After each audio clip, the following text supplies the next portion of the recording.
ಮಟ್ಟಣ್ಣವರ sir, ಮಟ್ಟಣ್ಣವ್ರ ಅಪ್ಪ ಅಂತ ಕರಿ. ನಿನ್ಗಿದು ಬೇಕಿತ ಮಗನೇ.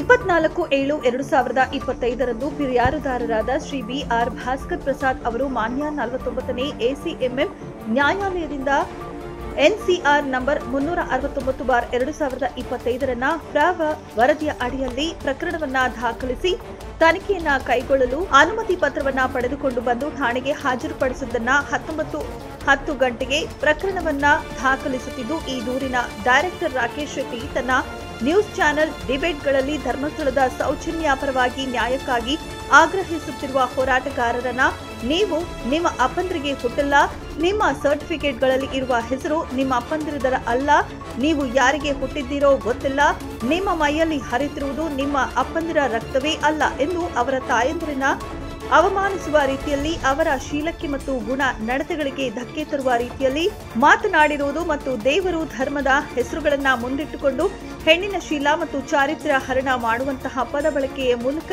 ದೇವರು ಮತ್ತು ಧರ್ಮವನ್ನ ಅಪಮಾನಕ್ಕೆ ಈಡು ಮಾಡಿರುತ್ತಾನೆ.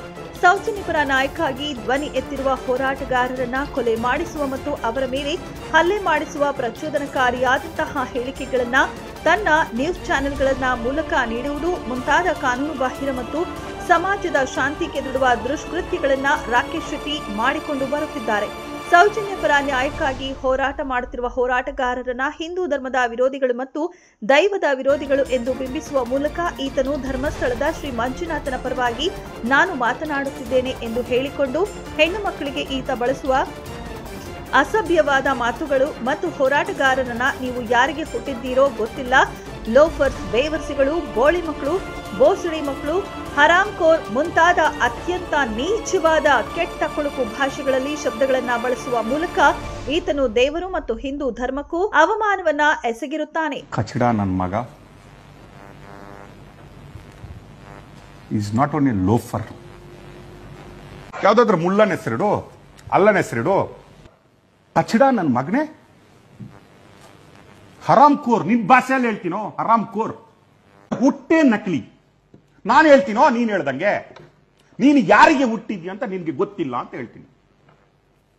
ನಿನ್ನ ಅಪ್ಪ ನಿನ್ನ ಸರ್ಟಿಫಿಕೇಟ್ ಅಲ್ಲಿ ಇದ್ದವನು ಅಲ್ಲ ಅಂತ ಹೇಳ್ತೀನಿ. ಧರ್ಮಸ್ಥಳದ ನಿಗೂಢ ಸಾವುಗಳಿಗೆ ಸಂಬಂಧಪಟ್ಟಂತೆ ಸ್ವಯಂ ಪ್ರೇರಣೆಯಿಂದ ಸಾಕ್ಷ್ಯ ಹೇಳಲು ಬಂದಿರುವ ವ್ಯಕ್ತಿಯನ್ನ ಈ ಸಮಾಜ ಭೀಮಾ ಎಂದು ಹೆಸರಿನಿಂದ ಗುರುತಿಸಿರುವ ಸಂದರ್ಭದಲ್ಲಿ ಭೀಮಾ ಎನ್ನುವ ಹೆಸರು ಯಾಕೆ ಬೇಕು, ನಿಮಗೆ ಅವನನ್ನ ಅಲ್ಲಾ ಅಥವಾ ಮುಲ್ಲಾ ಎಂದು ಕರೆಯಿರಿ ಎಂದು ಹೇಳುವ ಮೂಲಕ ಇಸ್ಲಾಂ ಧರ್ಮದ ಭಾವನೆಗಳಿಗೂ ಕೂಡ ಈತ ಧಕ್ಕೆ ತಂದಿರುತ್ತಾನೆ. ಒಟ್ಟಾರೆಯಾಗಿ ಈ ಮೂಲಕ ಇವನು ಹಿಂದೂ ಧರ್ಮ ಮತ್ತು ಇಸ್ಲಾಂ ಧರ್ಮದ ನಡುವೆ ಅಶಾಂತಿಯನ್ನ ಉಂಟು ಮಾಡಿ ಸಮಾಜವನ್ನ ರಕ್ತಪಾತಕ್ಕೆ ಎಳೆಯುವಂತಹ ದುಷ್ಟ ಪ್ರಯತ್ನಗಳನ್ನ ಮಾಡುತ್ತಿದ್ದಾನೆ. ನಮ್ಮ ನಂಬಿಕೆಯ ಹಿಂದೂ ಧರ್ಮದ ದೇವರುಗಳು ಮತ್ತು ನಮ್ಮ ಸಂಸ್ಕೃತಿಯನ್ನ ಇವನ ಅಸಭ್ಯವಾದಂತಹ ಭಾಷೆಗಳ ಬಳಕೆಯ ಮೂಲಕ ಅವಮಾನಿಸುತ್ತಿದ್ದಾನೆ. ಯೂಟ್ಯೂಬರ್ ಸಮೀರ್ ಎನ್ನುವ ಮುಸ್ಲಿಂ ವ್ಯಕ್ತಿಯನ್ನ ಇವನು ಉದ್ದೇಶಿಸಿ ಮಾತನಾಡುವಾಗ ನಿನ್ನ ಸರ್ಟಿಫಿಕೇಟ್ನಲ್ಲಿ ಇರುವ ನಿಮ್ಮ ಅಪ್ಪ ನಿಮ್ಮ ಅಪ್ಪನೇ ಅಲ್ಲ, ನೀನು ಮಹೇಶ್ ತಿಮ್ಮರೋಡಿ ಎನ್ನುವ ವ್ಯಕ್ತಿಗೆ ಹುಟ್ಟಿದ್ದೀಯಾ, ನೀನು ಮತ್ಯಾರೋ ಗಿರೀಶ್ ಮಟ್ಟಣ್ಣನಿಗೆ ಹುಟ್ಟಿದ್ದೀಯಾ, ನಿನ್ನ ತಾಯಿ ಹೇಗೆ ನಿನ್ನನ್ನ ಹುಟ್ಟಿಸಿಕೊಂಡ್ಲು ಗೊತ್ತಿಲ್ಲ ಎನ್ನುವಂತಹ ಮಾತುಗಳನ್ನ ಆಡಿ ತಾಯಿಯ ಸ್ಥಾನದ ಘನತೆಗೆ ಕುಂದು ತಂದಿದ್ದಾನೆ.